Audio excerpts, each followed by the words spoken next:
Do you see that tension a lot between innovation and modernizing systems and the operational stability that businesses and enterprises demand? So innovation always talks about the speed, right? So you want to get to a latest technology, but stability is more about I want predictability, right? I want a stable environment. There is definitely a tension, but we should not be separating it. It goes hand in hand, wherein you ensure that there is a progressive approach towards modernization or innovation rather than a big bang approach.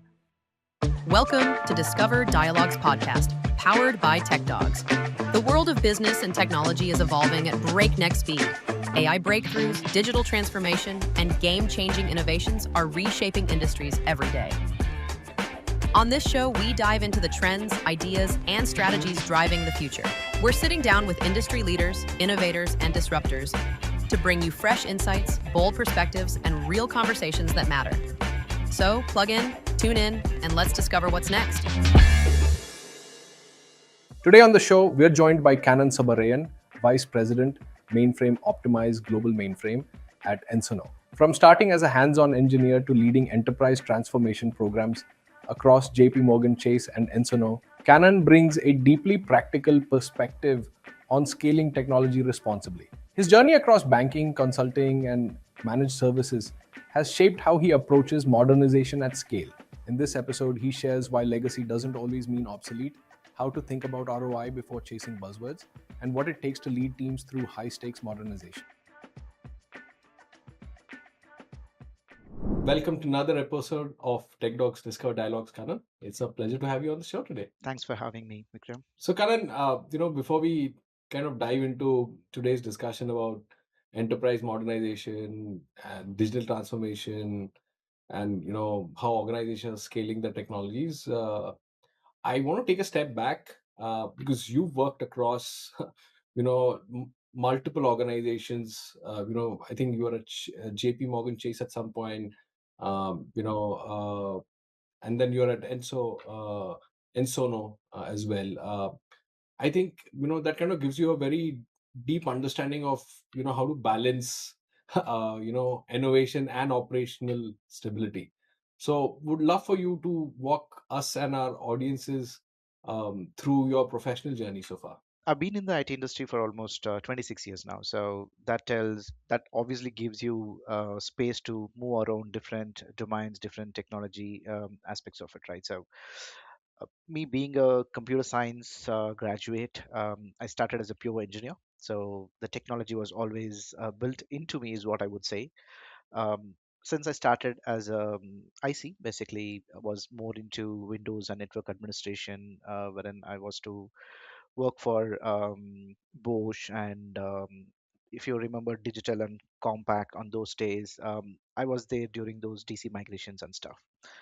So that was the platform which gave me to understand technology better. So that kind of increased the passion towards the technology, and that helped me to kind of take that learning towards the consulting, which I took it to, right. So wherein how do I sell what the technology can do for the business, right? So that's why it gave me some experience and background to go towards a consulting part of as well.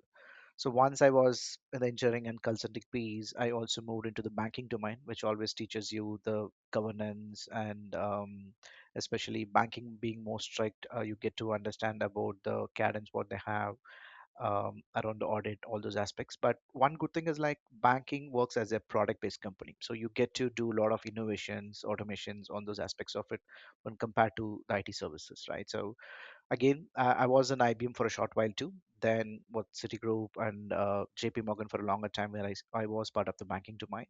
Then finally back into IT services, where currently I'm working with Ensono, wherein we do a lot of transformation journey for our clients. At the same time, I'm managing at least 100 plus clients, wherein we take care of their infrastructure, especially mainframe as a service for them. And is there a lesson, if from your earlier roles that kind of still influences your decision making today?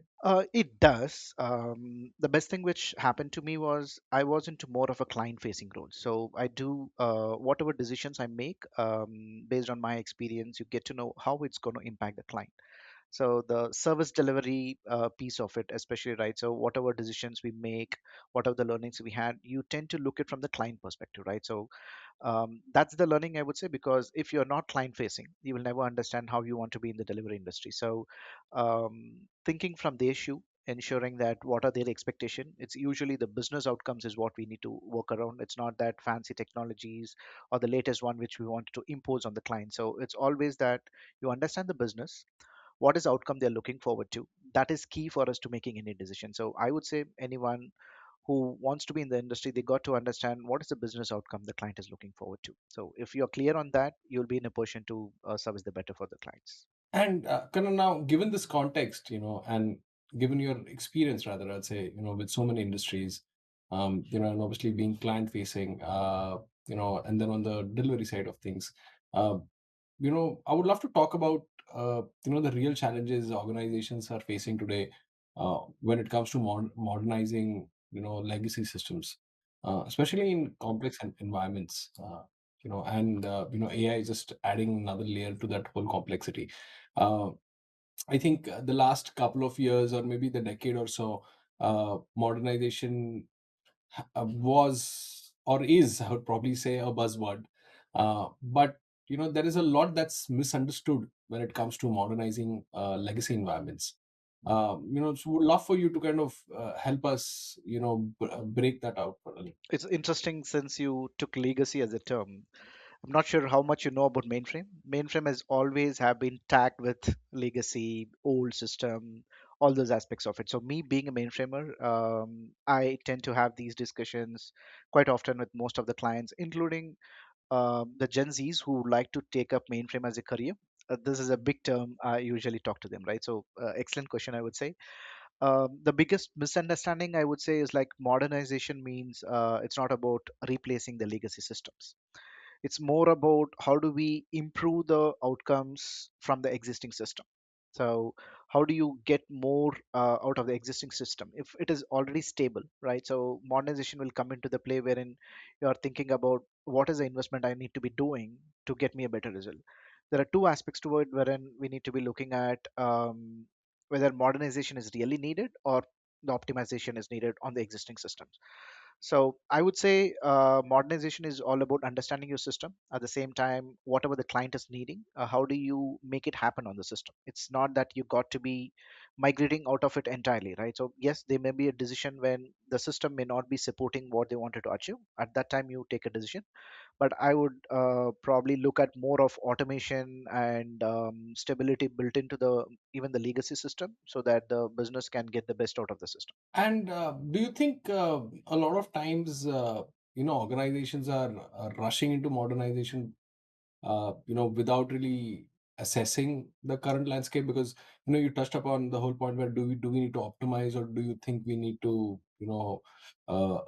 modernize? I mean, what advice would you give to companies? It's usually the industry which drives what the business wants to achieve, right? So they tend to hear more latest technology terms, and they would say, hey, how do I get there, right? So it's all about modernization is you're looking at what is the workload currently running on the system, and if you're able to get the best out of it within the existing system, either by rewriting the code on the existing system or by upgrading your hardware or softwares, whatever is needed on the system, if it's able to achieve the desired result based on the ROI, what you're willing to invest, right? So that's the critical thing, which is should be driving the decision, is what I want to understand, and that is what we usually tell the clients. It's not necessarily okay, yeah, it's a legacy system, okay, I want to go to cloud, let me decom the mainframe or old distributor, whatever it is, right? So they wanted to prefer the latest buzz in the world, technology world, wherein they want to say, okay, let me go to cloud, maybe it's giving me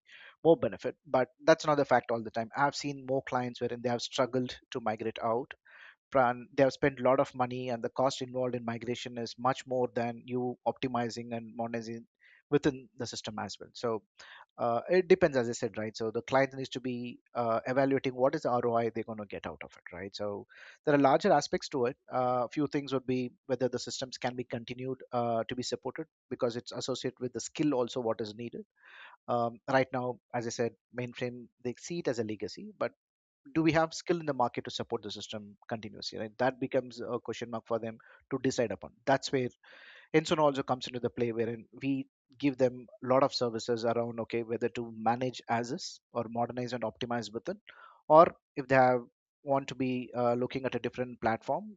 Usually, if it's a small industry or small organization, um, it becomes easier discussion because they don't want to spend too much on the legacy system. So if it is a large organization, a lot of business running on it, so we always tend to help them out to modernize and utilize the existing one rather than moving out of the existing applications altogether. So again, as I said, business outcome is the key over here. Got. And I can imagine, when you're doing a lot of the modernization of these systems, there has to be a balance that's ought to be maintained, with the operational stability that these systems need to have. Uh, but do you see that tension a lot, between innovation and, or rather, I'd say modernizing systems and the operational stability that businesses and enterprises demand? It is in managed services. Usually, the clients prefer okay. They look at futuristically what I want to be doing, right? So for that, you definitely need innovation, right? So innovation always talks about the speed, right? So you want to get to a latest technology. We wanted to do something more. But stability is more about I want predictability, right? I want a stable environment. I wanted my BAU to be running without much disturbance. So it is more about controlling and you being risk averse of ensuring that it doesn't break any of your existing business. But innovation, again, both go hand in hand. There is definitely a tension, but we should not be separating it. Okay, um, wherever there is innovation is happening, there won't be stability. That should not be seen, right? It goes hand in hand, wherein you ensure that there is a um, uh, progressive approach towards modernization or innovation rather than a big bang approach, right? That helps you, okay, slowly moving to a place wherein you get the benefit of both your environment being stable at the same time you're also looking at the futuristic way of running your businesses as well. And what are the top two areas, when generally, modernization projects are taken up, that often compromise stability? I don't think anyone wants to compromise stability, right? So ideally, you have you got to be looking at a I would say three lens approach, right? One is technical side of it, operational side of it, and the business side of it, right? So if architecture is limiting yourself to be getting into future growth, definitely you got to be modernizing, right? So if the architecture doesn't support your growth within the existing one, then it is a no brainer, right? So you definitely want to get into a different technology and you build upon it. But if the architecture is supporting the growth within, and um, all like since I'm mainframe and means I keep thinking about mainframe, right? So what IBM is coming up with a lot of new hardwares and stuff, it's very important for us to see what is the capability on the existing system itself. So then you connect with the business value what it's going to create, right? So if running the applications on the legacy system, if it's going to get me the benefit what I'm looking towards fully modernizing to a different environment, what is the ROI based on of it, right? So if the dependency is too high, ideally you have to be looking at something which is in hand rather than something futuristically which is not proven. That becomes a difficult decision for them to make. And you talked about business goals earlier, and obviously you mentioned ROI. When it comes to projects like these, do you think that businesses should perhaps also explore a hybrid approach, Obviously, between yeah, trying to that's optimize what and what would be the circumstances for such? hybrid is the best approach, I would say, because you want to get the best of both the worlds, right? The decision what usually the business takes is okay, do have skill to support on the existing environment. That primarily becomes a talking point when you're talking about legacy, right? So you tend to say okay, mainframers are old people, maybe they don't have skill, we are losing the skill, we will not be able to support it in the future. But that's not the fact. I mean, if in India, if I talk about it, the average age of a mainframe system programmer will be somewhere from 25 to 35. So for 35 years old, they are like sysprogs you have, wherein they're able to deliver at their best at an architecture level.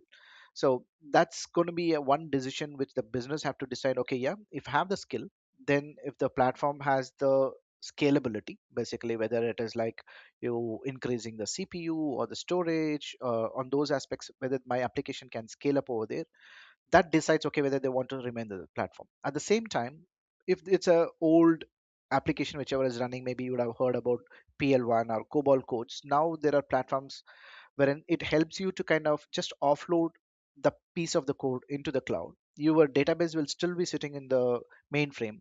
So that hybrid connectivity, which gives you best of both the worlds, right? So hybrid is a better approach. Again, depends on the size of the organization, how they want it to do, and how they bring in both together. And now there are a lot of programs and features which has come in, which could help you to easily offload some of the work which runs on mainframe too. And we do it as well from Ensono perspective. And I think, some crucial points there, right? Especially distinctions. I think some of these really get overlooked in the rush to modernize. Great insights, I must say. Uh, and I now want to kind of talk a little about the leadership angle of what happens when we undertaking, modernization projects or transformation projects, because they aren't just technology. They're about people. They're about culture. Uh, and it's also about the leadership who's driving these changes. And obviously you've had tremendous experience in leading teams, and you've done all sorts of projects, right? So right from small to large scale programs. I'm sure it's given you a very unique perspective on what it takes to build the right environment for innovation. And how do you do that? Because at one point you want them to take risks, but at the same time, you don't want to compromise accountability, but you want to drive innovation. How do you do that? Ideally, from the leadership perspective, I always believe the ownership and accountability plays a larger scale, right? So any employee should be thinking, okay, I'm the owner of the task, what I'm doing it for my organization, right? If that accountability is within, and at the same time, if there is empowerment provided from the leadership team for the every employee, whomever there in the organization, those are the two critical skills I would say from a leadership perspective. How do you enable your employees wherein they feel empowered to take certain decisions, and at the same time they also feel they are the owners of the task what they're performing and they have the accountability. um, on the risk, when the empowerment becomes much more transparent within the organization, I think they also decide upon, okay, what is the level of risk I'll be willing to take it up, right? So it's not about somebody being risk averse, right? So it's all about the risk what you take, what is the impact it's going to have on the business, right? So that's there's a line wherein you got to be encouraging your people to take risk. At the same time, you always keep a check on the risk assessment, how you wanted to avoid it.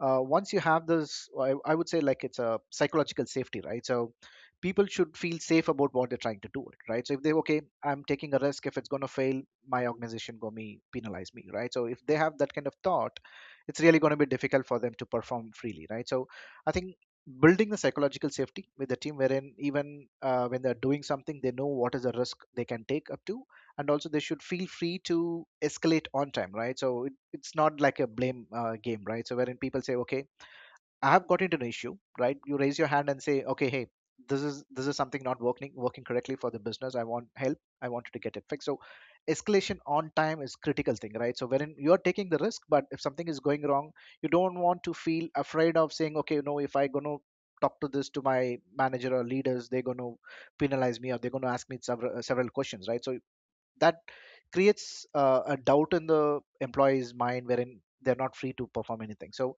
the psychological safety creation within the organization is very critical. At the same time, you empower the people to take the decision wherein they feel very free to reach out to anybody on even if it's an issue, right? And there is also frequent learning in the process. You learn from your mistakes and apply that to the next project whatever you're working on. So um, clarity and the ownership what they need to have plays a larger role, and that is what I tell my leaders as well to insist within the group as well. And because you mentioned clarity, would love to pick up on that, because almost, I think you guys work in an environment which is constantly filled with noise. I mean, there is a constant operational urgency. There is the escalations that are never ending. uh, how do you protect that clarity? And also, I think, just one more, just to follow up on that, I'm sure there is a bad outcome and then there's a bad decision. How do you separate both? When you're working at scale, right? So as I said, we have more than 100 clients, right? So the nature of the business as such, every way there will be a noise around you. Noise is constant. So as a leader, whether it is me or my directs or below them, it is very important for us to ensure what are the noises we are getting, right? It could be a escalation or urgency. Some client might say, hey, I want this piece of work to be done, and there is a lot of operational pressure which comes on the teams. It is very important for us to separate out what is noise and what is important. That is basically telling the team what is the priority you got to be working upon, right? Forget about everything. So setting the priority, whether it's a agile way of you working, or there are different ways people can work and the teams will work. I always I'm a big fan of agile mode of delivery, wherein you clearly prioritize the task or the work which an employee should be doing for that specific time or the window, right? So they are focused on the deliverable rather than the noise what is going to. So the leaders play a larger role here, just sorting out and giving a clear priority for our people and telling them, hey, this is your priority, you focus on this, anything outside of it, I'll take care of it, right? So how do they handle it? It is how the structure of the team is, how they wanted to have certain people handling certain escalations, all those aspects come into larger play. But it definitely, if you're not able to handle it, it definitely creates a lot of pressure on people, right? So that is something every leader got to be looking at it. Give a clear prioritization and the clarity around what is needed from them for a specific period of time, right? There should be a continuous feedback also given to them. At the same time, leaders should be pitching in and ensuring that the noise is sorted out for them, and they should be absorbing it for sure. That's where the leader plays a different role in the organization. And I think that's a reality that I think a lot of leaders are navigating right now and should be, looking into. But great conversation. Obviously we've covered a lot of things today. Uh, I would want to shift gears a little and get to know the person behind the title. It's time for a famous quote unquote rapid fire round, where obviously people know you, right? People know you, as the leader, as the person, but you are that human at the end of the day, sitting across the table, who has its own quirks, who loves doing things that we don't know about. So let me know when you're ready. I'm going to ask you short questions, but requesting Sure, go ahead. instinctive answers, whatever comes to your mind I first. always say, like, whomever knows me, my friend circle, I'm like an open book, right? So I tend to be more free with my friends, and yeah, it'll be fun to see what type of questions are bringing up. All right, so let's start with the easier ones. Are you someone who reads the synopsis first or starts with the book? I'll start with the book, right? So you got to enjoy the journey. That's how I see it. Yeah, What's your guilty pleasure food that you'll never give up? I just love mutton biryani. Um, so I'm a big fan of biryani, and especially the mutton biryani, right? So I can't give it up for sure. One piece of advice that you would give to your younger self. Early 20s, as I said, right? I was too much into my work, very workaholic. I used to work hard. I mean, I know there are a lot of discussions around whether you have to work for 8 hours or 7 hours. I used to be working for 12 hours or 13 hours when I started my career. If you're saying as a younger self, what would I've done? I would have more focused into my health for sure, right? So I just means I very like last 4 5 years is when I realized, okay, it is more important for us to take care of health. So I would have definitely hit the gym much more earlier, much more fitter. I would say health plays a larger role in your life, so that's the critical thing I would say I should have been doing, or I should have done in the past. Sunrise or sunset? When do you feel the most like yourself? I'm a night owl. I'm being in the IT industry, as you know, most of my career has been supporting US clients primarily. So enjoy my night times, especially Fridays. So yeah, I'm a late night person as well as I like nighttime. If you had a day with zero responsibilities, how would you spend the first couple of hours? Interesting. I've never thought about it. Usually means you could have even asked me, okay, what do you do when you get up, right? So the first thing is check your mobile, check your emails, constantly worrying about what's happened in the night, right? Because you support global teams, so looking at the work. Uh, Definitely, I want to switch off my phone, peacefully have a walk, maybe a coffee. But yeah, the habit of me looking into what happened last 24 hours has become a big habit for me. So cutting off from that will be a challenge, but yeah, that's something I would definitely love to do. Fantastic. As a recent series or movie that you watched that you really liked. Yeah, I think I'm not a big movie lover, but very recently I watched Durandar. I like violence, to be honest. I like movies which are very violent.